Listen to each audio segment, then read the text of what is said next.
Hey everyone, and welcome back to the show. We're going to do another 101 episode. I recently did a hydration 101 episode, which was super well received, that will complement this one super well. So if you haven't gone back and listened to that one yet, please do that. Um, but yeah, let's jump right in. Today we're covering long run fueling 101, and I'm going to focus in the interest of time and not overwhelming you specifically on what we fuel with during our long runs. And you can definitely apply this to things like hiking, cycling, swimming, and other endurance events as well. It doesn't just have to be running, although if you are a runner, you know that there are like little quirks to running that sometimes make fueling a little bit harder, like the fact that you're jostling your system around. Definitely makes a little bit of a difference. It's also a super high intensity sport, so effort can be a little bit different compared to like walking or hiking or biking. But yeah, let's jump in. So we cover long run fueling for the during. I am talking about any endurance distance activity over 60 minutes long. So hour plus, we are in official long run territory from a fueling standpoint, where basically all this means is the research supports fueling during activities of this duration or longer being beneficial. Or even like imperative for really, really much longer distances that are several hours long. So I know for a lot of runners, this might be a bit of a reality check. I know sometimes it's like, well, in my own head, it's not officially a long run until I've run a certain amount of miles or a certain time on feet or I've run a certain distance. And that's great, but that's not science. So what science supports is an hour plus. That's considered a long run. Now, if you're in the build back process, maybe post injury, or you're like a newer runner and you're like an hour plus, like I'm definitely not there yet. I consider, 30 minutes to be a super long time. That's great too. And research doesn't necessarily support fueling as like necessary for shorter distances under an hour. Now, I'm going to talk about in this episode why I think and when I think it can be helpful to fuel shorter distances anyway, because it's definitely not usually harmful in any way. But from an evidence-based standpoint, which is where we always like to start here at Hollyfield Nutrition, we're talking about an hour plus. So there's basically three quotas that I am recommending. And again, because science evidence is recommending, people meet when it comes to their long run nutrition and kind of how they're thinking about it. So the three quotas are carbohydrates, sodium, and fluid intake. So we kind of have to hit certain reference ranges. We want to be within certain reference ranges for all of these three quotas during our long runs. It can be a bit of a process to get within those reference ranges. That's something that we're going to go over in depth called gut training. And, I do care how you get them in, but I also don't, meaning that there's so many different products on the market that you can use to meet these quotas. It doesn't have to look like gels and sports drinks. It could look like salt pills and water and gummies. It could look like gels and water and salt tabs. It could look like high carb sports drink. It could look like, sports drink plus gels. There's so many different products out there now. We're super lucky here in 2026 that we have so many to choose from. Even like behind me, if you're watching the video, on my back table, I've got like a bunch of different products lined up. I've got a bunch of products next to me at all times that I'm constantly using to show clients throughout the day on video chats. But I digress. You can get this in however you want to. I, of course, tend to have some suggestions based off of research and based off of just clinically what I see work best in practice and what I think works best myself too. Those anecdotal N=1 studies can be helpful in this case as well when it comes to, just like the coordination of fueling, because that's definitely a skill set that we have to learn sometimes. So the three quota reference ranges, I'm just going to state some numbers at you. So for carbohydrates, for runs or any type of endurance distance that's between 1 and 2 hours long, we want to be aiming for 30 to 60 grams of carbohydrate per hour. For events lasting over 2 hours, we want to be aiming for 60 to 90 grams of carbohydrate per hour, with some research supporting that if you can tolerate more than that, great, do that. um, for sodium, what we see is that for, distances of covering about an hour plus, we want at least 300 milligrams of sodium per hour. And for fluid, we want at least 8 ounces of fluid per hour as well. And these probably have like the biggest cap on them, like the biggest wide range, just because they're going to be highly dependent on the conditions and also the individual's like genetic sweat composition and sweat rate. So I see people needing even up to like, 1,500 to 2,000 milligrams of sodium per hour if they are saltier sweaters, and upwards of 32 ounces of fluid per hour if they're really heavy sweaters, or if the conditions are very extreme. So I talked a little bit more about that in the hydration episode, so I'm not going to get too into that here, but those are all the quotas that we're trying to meet. So when I'm making like a fuel plan for clients and with clients, that's what I'm keeping in mind. Now, I know a lot of people want to say, but this works for me, or I think that I'm different or special. These are huge reference ranges. Okay. So most people are going to see success when they fall within these reference ranges.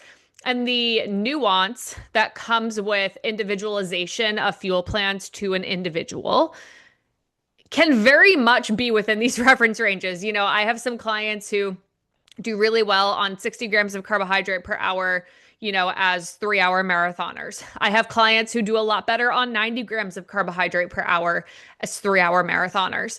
And same kind of big difference for sodium and fluid. I have clients who do just fine at 300 milligrams of sodium per hour and like 8 ounces of fluid, who are going to be out there for 5 hours. And then I have clients who need like 2,000 milligrams of sodium per hour and 40 ounces of fluid per hour, who are going to be out there for 3 hours. Like really big variables here. So like very rarely, if ever, do I tend to see people falling completely outside of these reference ranges, performing their absolute best.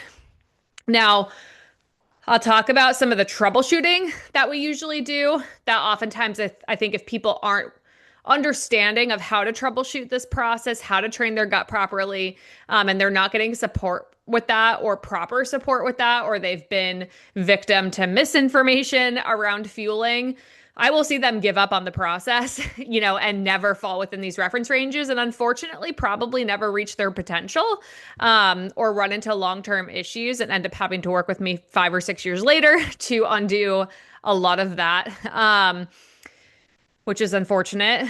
But I'll talk about the troubleshooting that we do because, again, this is a process. This is training your GI tract.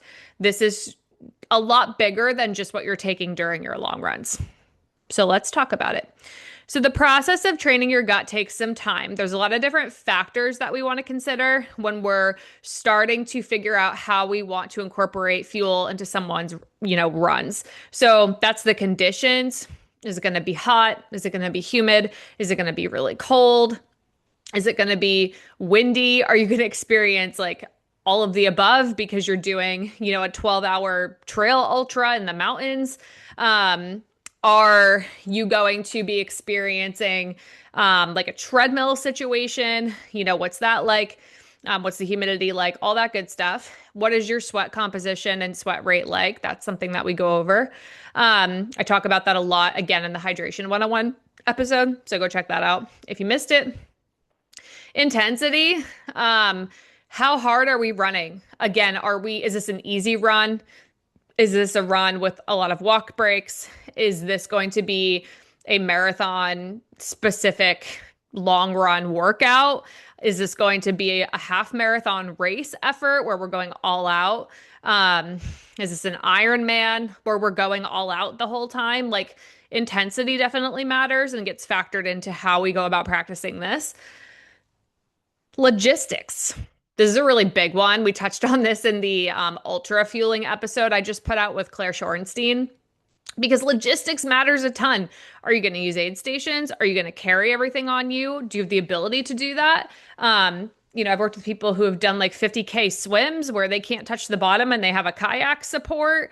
Is that going to be, our main aid station? Are we going to be doing a self-supported effort through the Grand Canyon? I've had helped people with that before. What does this look like? And also, what do you see as the path of least resistance for you? Would you prefer to carry a handheld? Would you prefer to have a vest? Would you prefer to take gels? Or do you not mind chewing chews? Do you not mind swallowing salt capsules? Or do you need to be chewing them? There's a lot of different factors that go into this as well. That, again, we've worked with hundreds of runners, so we just kind of like have seen a lot of range expanse over what people like and prefer, and have a lot of different ways we can bounce ideas off of folks so that they can meet their goals. Because again, what I do, even if you were to clone me and say this person has the exact same sweat rate and composition as Holly, she's kind of like the same athletic capacity as Holly, running the same times and whatnot. Like that person might like something completely different than me. And that's going to change the fuel plan a little bit, even if we're still falling within the same quotas that I just talked about. So the process of training your gut takes time. What does this mean? So I want to kind of talk about this a little bit because, again, if you're like, I've run marathons before, but I've never taken more than like a gel or two during a long run. I don't really carry a handheld or drink anything, maybe but a couple sips of plain water. Like if you're starting from scratch, we're probably not just going to start you off with like, okay, you need to take a gel every 20 to 30 minutes. You need to take a bottle of Gatorade every hour and good luck. Like that, some people might be able to do that overnight. And I've certainly had clients just be like, I'm just going to do it and see how it goes. And it goes pretty well. But physiologically, that may not be the best approach. So let's talk about why and how we might start someone smaller and then scale up from there through, again, kind of like a variety of different decision tree processes. So over time, with taking in carbohydrates in your daily life, but also while exercising, we have research to support that over time, a couple things get more efficient and better and have a higher capacity, and that is gastric emptying. So basically the time and speed at which your stomach is getting rid of what's in it after you consume something, that gets quicker and more efficient. And just a little bit better, so it's not dramatic. And absorption rates improve as well. So to kind of get into the more nitty-gritty of this, what this kind of means in layman's terms is that your stomach and your GI tract are very, very adaptable. They're very adaptable, just like your muscles. Just like your muscles can be trained, just like your heart can be trained to have a bigger VO2 max output, just like your lung capacity can improve. Your GI tract also is very adaptable. So what this basically means is that your stomach can essentially extend a little bit more over time of training it to do so, to contain more, and your perception of fullness threshold is going to increase. So you are going to be able to physically get more into your body, and it's going to physically feel better and better and better over time if you are doing things gradually. Transporters that help carbohydrates become absorbed into the system also increase as we increase our carbohydrate intake over time. So again, if you have a bunch of traffic and you're like, I have a bridge that goes over the river that the traffic has to go over, and it's got like 2 lanes, there's probably going to be some traffic, some accidents, some backup. It's probably not going to go great. But if over time you're gradually adding some lanes, as you gradually also add the appropriate amount of cars to get down those lanes, you can improve the flow of traffic. Okay. So essentially, just to kind of get into the weeds, because I think this helps some people, a lot of carbohydrates that are found in sports nutrition products, GU, Honey Stinger, Humagel, SIS, Morton. Morton's a really great example because you can just, they have the most basic ingredients because there's no flavor. So you can just like look at this on the label and see exactly what I'm talking about. They are going to use the carbohydrates glucose and fructose to make up the main carbohydrate source in their product. Another carbohydrate called maltodextrin is just a bunch of glucose molecules. So maltodextrin breaks down into glucose. So we still end up with glucose and fructose. Okay, stay with me. Stay with me. So these two simple sugars are very, very easily absorbed. They are your body's main source of energy. Your body has like so many ways to get these into it because they're so important for your overall survival that even if you put sports drink or soda or something with sugar in it in your mouth and spit it out, some of that is going to help improve your performance mentally and physically because we have receptors in our mouth to prevent us from dying from a low blood sugar. That's why if you do have someone in a really extreme scenario who's maybe passed out because they have a low blood sugar, this happens like in very, like extreme cases of like type 1 diabetes not really often, but that's where we see it the most. If you just put some sugar in their mouth, they might wake up because that's enough to basically get their brain functioning again, to turn the lights back on, even if they can't really swallow it. Carbohydrates are so helpful for our performance that even if you put them in your mouth and spit them out, that's better than nothing. So imagine what happens when we actually swallow them and ingest them. Glucose and fructose use different transporters to get into your bloodstream, essentially, to be used for energy in the cells. So basically with glucose, this gets from the intestines into the rest of your body, just to put it simply, by the SGLT1 transporter, which is a sodium-dependent transporter. This is how this all comes together, okay? This is why hydration status also very much impacted by your carbohydrate intake. Fructose gets from your GI tract into the body, essentially, via a different transporter that is not sodium dependent, the GLUT5 transporter. And then both of these transporters use the GLUT2 transporter, again, to get further into your body for energy, to put it super simply, because I don't want to lose any of you. So what this essentially means is that a lot of companies will use these two carbohydrates because it allows you to get more carbohydrates into your system without backing up the highway, essentially, because we're using two different highways. If we increase our carbohydrate intake over time in our life outside of running, but then also during our long runs, we can increase the amount of transporters we have. Therefore, we can get more carbohydrates in. So if you're starting from scratch and you're like, I'm just going to go balls to the walls and I'm going to start with 90 grams of carbohydrate per hour, you may experience some GI distress because you don't have the transporters for that yet.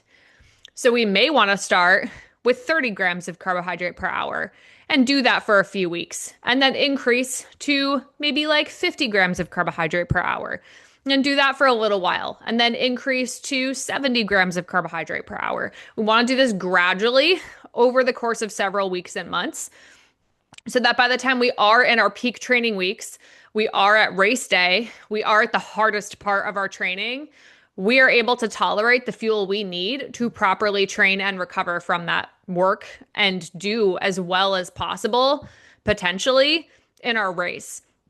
We don't just want to like flip a switch overnight because body doesn't really work that way. So essentially, we have some animal studies to show that the process of increasing your transporters and then therefore training your gut and improving your tolerance to carbohydrates, if you do it every single day, could take as little as 1 to 2 weeks. That's not super realistic for a lot of runners. A lot of humans, when we kind of, again, translate the animal models to the human studies that we have to the humans I work with who are not in a research facility, they're just out there living their lives with a lot of other factors. What's probably more realistic is you increasing your overall carbohydrate intake throughout your day, definitely focusing on increasing your carbohydrate intake the day before and the day of your hardest long distance efforts. So the long run every weekend. or even the long run workout that's midweek for some higher volume peeps. And then also doing this over time, and of course, working on your actual carbohydrate intake during your runs 1 to 2 times per week. So it's probably not like everything's increased tenfold every single day, right? But it's probably like we're doing it a little bit some days, and then we're doing it a lot, 1 or 2 times per week. And over time, this might help train the gut to increase its transporters and therefore improve your tolerance to fueling in about 6 to 10 weeks. Okay. So it takes a little bit longer, right? But that's why we recommend a lot of people start this process early in their training cycle. If you've got a marathon, training cycle that's at least 12, if not closer to 20 weeks long, if you're starting at the beginning when your long runs are 6 miles, and it's taking you probably an hour plus, but not too much longer than that, you can get away with starting around, 30 grams of carbohydrate per hour.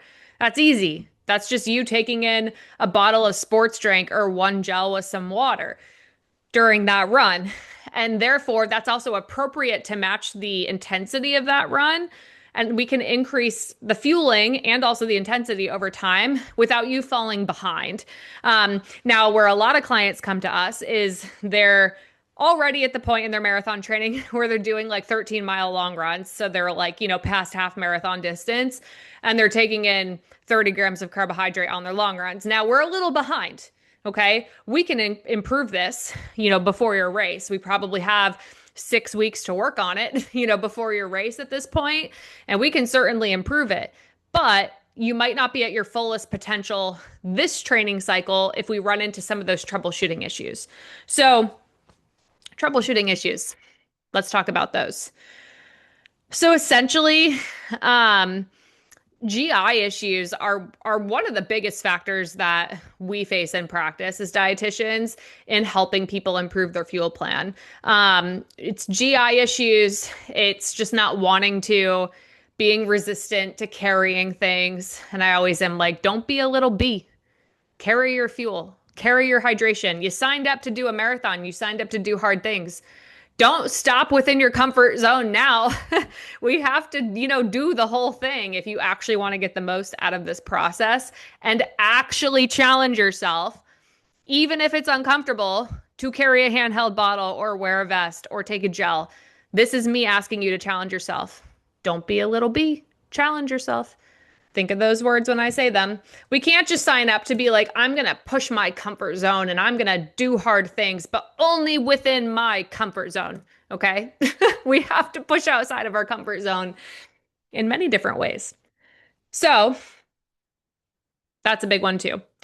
Those are the main barriers. People also tend to have a lot of symptoms maybe after their long runs, and that could be more GI issues throughout the rest of the day, a poor appetite, not wanting to eat anything, feeling really tired, having to take a nap or sit down for a long period of time in order to recover properly, feeling just ill in general throughout the rest of the day. Very common, not normal. Usually a sign you're underfueling, poorly hydrated, and not quite hitting the marks here. So those are all things that we work on. Now, we troubleshoot all of those issues in different ways. I want to kind of talk about some clinical pearls that I just see a lot in practice working with hundreds of runners over the past several years, almost a decade at this point. And this doesn't mean this is exactly what's happening with you, but it is really common that I see in practice. So let's talk about some of the GI issues that can happen real quick. If you're tending to get more like nauseous, throwing up, like upper GI symptoms, in my experience, that tends to have to do more with hydration. You're probably not consuming enough sodium. Maybe you're doing okay on the fluid front, but you're probably not consuming enough sodium. Sometimes people aren't consuming enough fluid either, and then they try to make up for it later in the run, and they're kind of like almost chugging, and that's when their body starts to reject that. So like nausea, vomiting, upper GI symptoms, oftentimes hydration related, look into sodium. Are you getting at least 300 milligrams per hour? And if you are, but you're like, I'm a salty sweater, I'm a heavy sweater, or like I live in Florida, or it was a hot race, you want to probably look up to closer to like 1,000 milligrams per hour. That's just what I see in practice. If you're getting more lower GI symptoms like diarrhea, urgency, and this happens in the first like 30 minutes or so of your run, like it's pretty much always like the first part of your run, that usually has more to do with whatever you ate the day before or the morning of that run. Maybe it had too much fat, maybe it had too much fiber. Maybe it didn't have enough carbohydrates, or again, you didn't increase this gradually over time and it was just not sitting well with you. Maybe you're poorly hydrated leading into the run. Sodium and fluids go into hydration. In case you missed that 101 episode, go back and check it out. But I tend to see that being the case. If you tend to build lower GI symptoms, so urgency, diarrhea, during like the second half of your long run. So it's like after the first 30 minutes, or it's always like afterwards throughout the rest of the day. This I also tend to see lending to dehydration, and it tends to be that you didn't get in enough fluid or sodium. It also could mean that we are not using like our etiquette properly when it comes to fueling logistics. Maybe you're not taking in enough fluid when you're also consuming gels. A lot of gels need to be consumed with some fluid so that it's not just sitting in your gut. Again, you don't have the transporters to get it across, and then it ends up coming out later. I often see this because hydration or dehydration rather is like building throughout the run. And by the time we get to the end of it or like afterwards, we're officially dehydrated and our body's just not really tolerating much because again, to get carbohydrates absorbed, we have that sodium dependent transporter, right? So it's not going to get absorbed unless we consume enough sodium. So that's a really big one as well. So sodium and fluid. And then again, if you're losing that because you're now experiencing explosive diarrhea, we probably need to even be more aggressive to replete ourselves properly from it. People who are like, I always have diarrhea or like have to have bathroom stops, in the second half of my long run or throughout the rest of the day, my stomach's just kind of upset. A lot of the times they want to attribute it to something they ate the morning of or the night before, but that's not usually the case. It usually has more to do with dehydration and sodium and fluids, or just not increasing this gradually over time properly and not having the receptors to absorb what you're putting in your body. So those are just some clinical pearls. In terms of the process of like gut training and improving your gut. So to kind of get into that 60 to 90 gram of carbohydrate per hour range where we've got at least 300 milligrams of sodium per hour too, and at least 8 ounces of fluid per hour. I see the sweet spot for most people being closer to like 700 or 800 milligrams of sodium per hour and like 16 to 20 ounces of fluid per hour. Again, not everyone, but like just what's average that I see for a lot of like marathoners that I work with.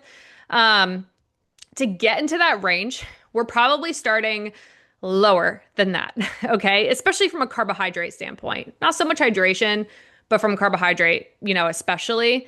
And maybe we're starting on a shorter run, like a 45 to 60 minute run.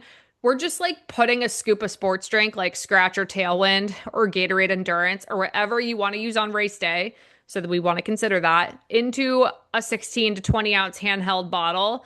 And I'm like, try to consume at least half of this by the time the run is over.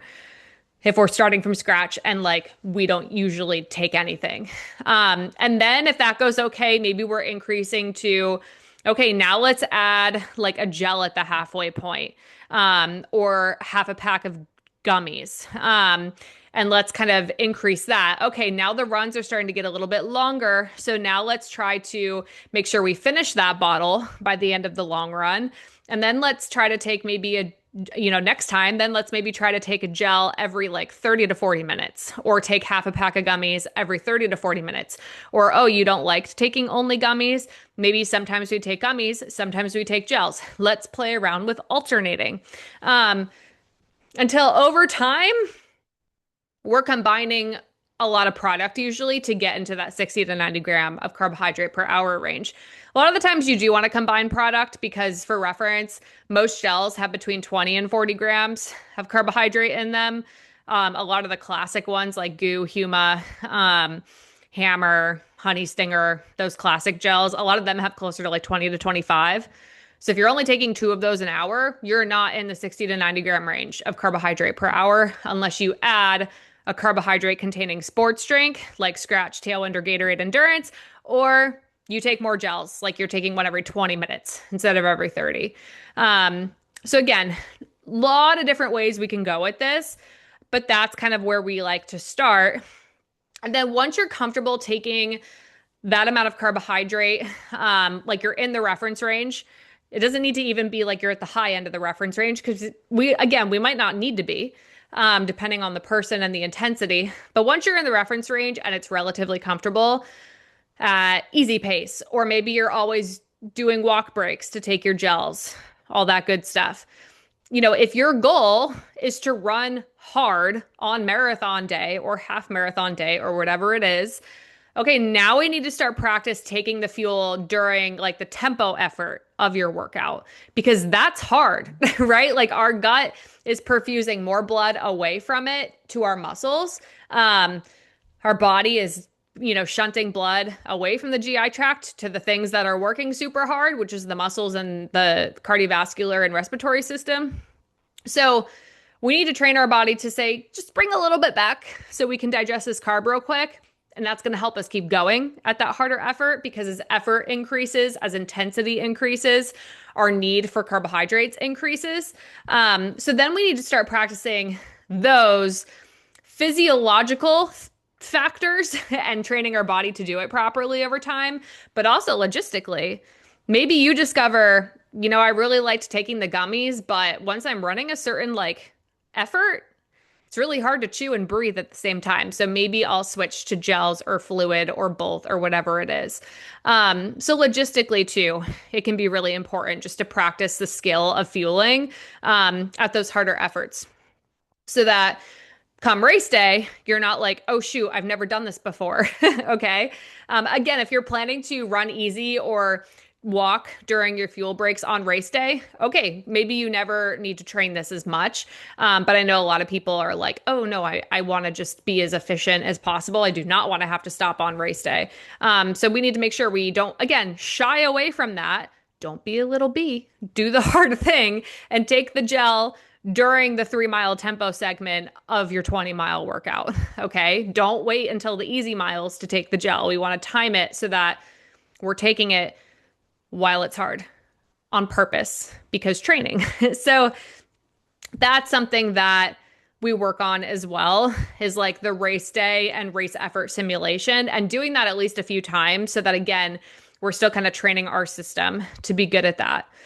So kind of aside from these factors, again, there's a lot of different ways we go about helping people with this in practice. There's hundreds of sports nutrition products.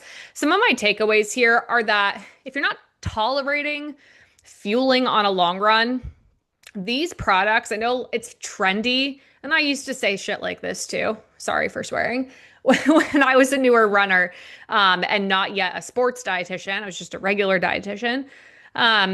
I used to say things like, I just don't think I can tolerate Gatorade. Like, I think it's just not for me. Or I don't think I can tolerate gels. Or they're so sugary, they just sit in my stomach. They are literally designed and engineered to be easy to carry, one, and well tolerated, and not cause GI issues. They're the simplest forms of carbohydrate that exist on the planet. So if we're not tolerating them properly, there's something wrong with our execution. Or we have some deeper digging to do from a gut health perspective. Maybe we have like an infection. Maybe we have dysbiosis. Maybe we have poor gut function because we're chronically underfueled. I have podcast episodes on that if you're like, how are those related? They are absolutely related. Um, Maybe we have more work to do holistically in order for you to be able to tolerate those types of things. Um, and again, this is a process for a lot of people. So don't get discouraged if you start it and you're like, this isn't going super well, because same. My first several marathons, I would say, out of my 9 marathons, from a fueling perspective, I really feel like I've nailed probably the last like 4 or 5. Okay. As a sports dietitian and a personal trainer, who did not know better my entire marathoning career, but certainly did for some of those races. It's a process. It's a process, and you're not going to get it perfect, usually in the first training cycle that you try to pay attention to it. You're going to fine tune it. You're going to like want to use different products maybe sometimes. That can be a really exciting part of building like fueling maturity and experience, is that then you can use maybe a variety of products if you're just like, it's fun to know that this is okay. I think in my slowest marathons, I took the least amount of fuel. And my fastest marathons, the last 3 fastest marathons I've done currently were at the Boston Marathon, the past 3 times I've run it. I think I ran a 3:27, a 3:25, and a 3:19, which is my PR. I think I took over 8 gels and a bunch of sports drink and used the aid stations and had a handheld, and carb loaded. And those were not things that I was capable of doing my first 2 marathons. That's something I had to build up over time. It's something I'm still working on.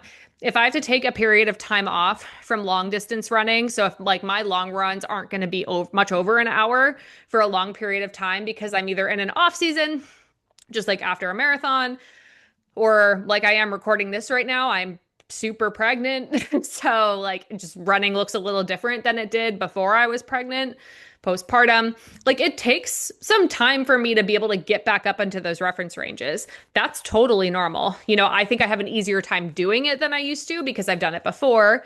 So my body is well trained and it comes back a lot quicker. And because I'm just aware of some of the speed bumps that can come with it and they don't scare me, I just kind of am like, yeah, sometimes I might need the bathroom for like a week or 2 on my run, or, I messed up and I just like didn't carry enough this time around. That stuff happens, but it doesn't deter me from trusting the process and continuing to push forward and then getting what I want. Okay. So I really hope this was helpful to kind of help you understand why gut training is really important. We could even go into this topic more so for like pre-run fueling, which I'll maybe do in another podcast episode. I feel like I've covered it in blog posts. So if I can find them, I'll link them in the show notes. But this is a really important process, and there's some turbulence and some speed bumps and some challenges that can come with it that require troubleshooting. But I don't want you to be deterred from keeping going because it's just part of the process sometimes. And if you do have issues where you're like, I don't know how to troubleshoot this, or this is not going well, or I just really want the guidance through it, we'd be happy to help you. I will link how to work with us down below as well, so that you can go check that out. I also recently did a whole podcast episode on what it's like to work with us, and what our programs are like and kind of how we work. So if you're interested in that too, scroll back like a couple episodes. I think that one released in May of 2026, and check that out too. Until next time, happy fueling and happy running.